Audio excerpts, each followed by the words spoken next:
ایمان لوٹنے والے تو کئی پھر رہے ہیں نا آج کل، ہے جی، ایمان کننے والے کئی پھرنے پہ لٹیرے راہ برانیاں شکلہ بڑھائیاں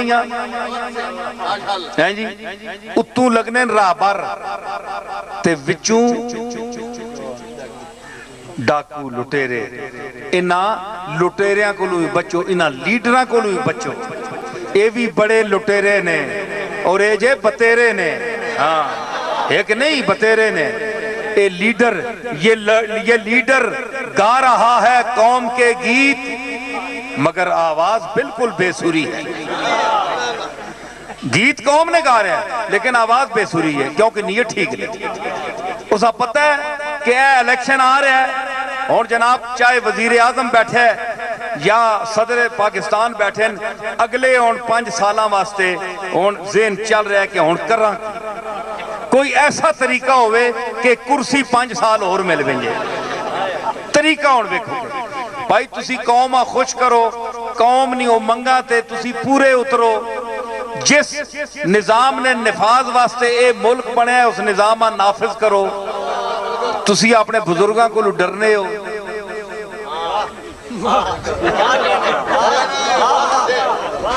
تسی بزرگاں کو اساں آنے ہو، تسی اپنے بزرگاں کو کیوں ڈرنے ہو؟ وہ انسانہ کو ڈرنے ہو تے تساں نے بزرگ انسان نہیں، اسی تا پھر مسلمانہ کو ڈرنے ہو، تسی تا کافرہ کو ڈرنے ہو،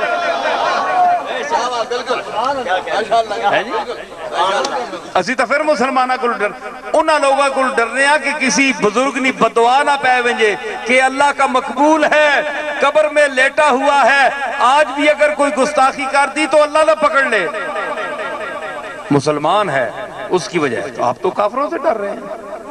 میرے دادا پیر مہر علی شاہ جس نے ویسرائے ہند کو للکار کر جواب دیا جب اس نے مشائخ ہندوستان کو بلایا دلی دربار میں، تو واحد میرا پردادا تھا پیر مہر علی شاہ جس نے انکار کیا کہ میں نہیں آؤں گا، میں کافر کے پاس چل کر نہیں آتا۔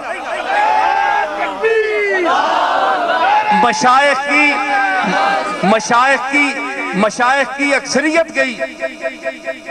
مشائخ کی اکثریت گئی، اس نے وارنٹ بھیجے گرفتاری کے لیے پیر مہر علی شاہ صاحب کو کہ ان کو گرفتار کر کے لاؤ، میں نے حکم دیا میرے دربار میں تمام پیر آ رہے ہیں، یہ کیوں نہیں آ رہے؟ انہوں نے کہا جیڑی میں مسجد 5 ٹائم حاضری دینا نا اپنی مسجد وچ اپنے مالک دے سامنے متھا رکھنا زمین تے، میں نو اس طول بھی فرض نہیں، تیرے دربار وچ میں کیوں آواں؟ نعرہ تکبیر، نعرہ رسالت، نعرہ رسالت، دربار عالیہ کو اتنا ڈاڈا پیر کہ متنبی قادیان کے ساتھ ٹکر لی، غلام احمد قادیانی کو للکارا آؤ نیچے میدان میں اترو، بڑے بڑے پیر تھے،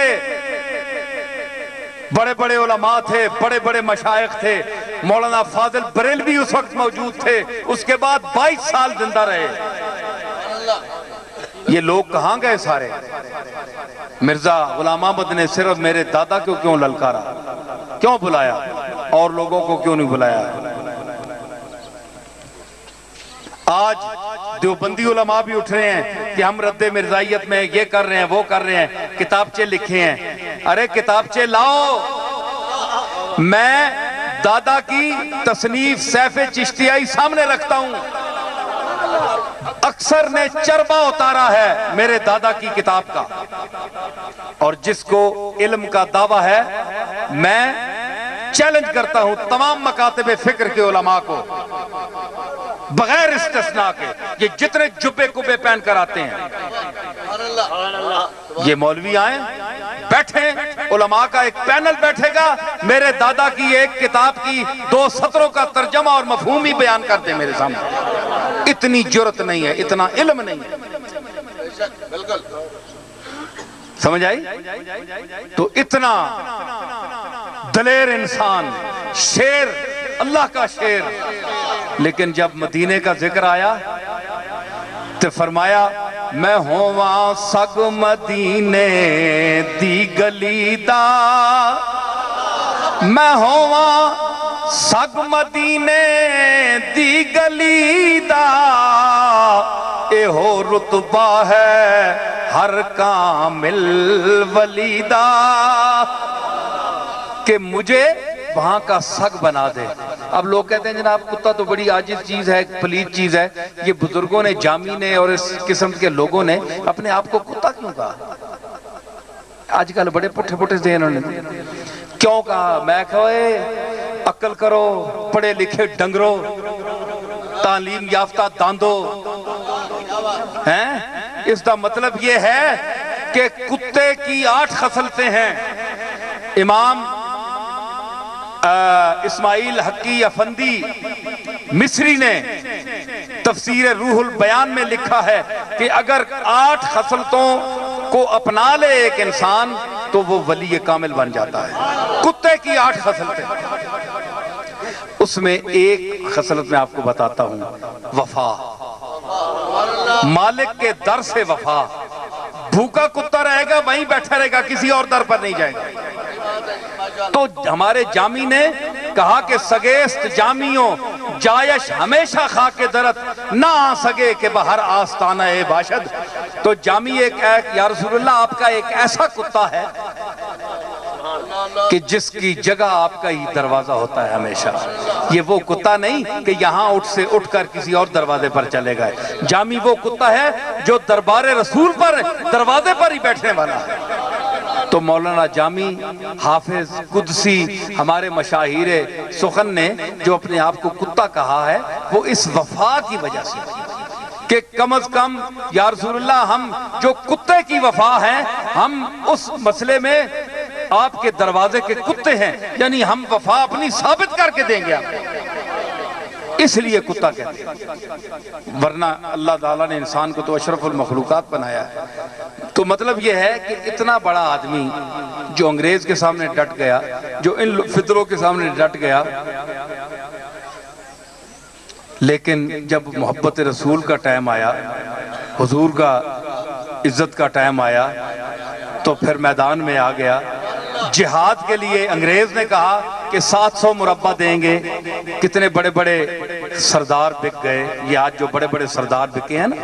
یہ جن کے پاس 7000 مربع ہیں، کسی کے پاس 50,000 مربع ہے، کسی کے ساتھ یہ وڈیرے جتنے بھی ہیں پنجاب کے، سندھ کے، بلوچستان کے،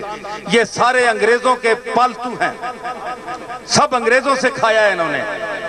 غریبوں کا خون چوسا ہے، انگریزوں نے اس کے صلے میں ان کو زمینیں دی۔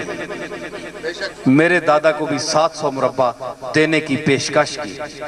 ہماری کتاب میں موجود ہے، اور پکا صحیح واقعہ ہے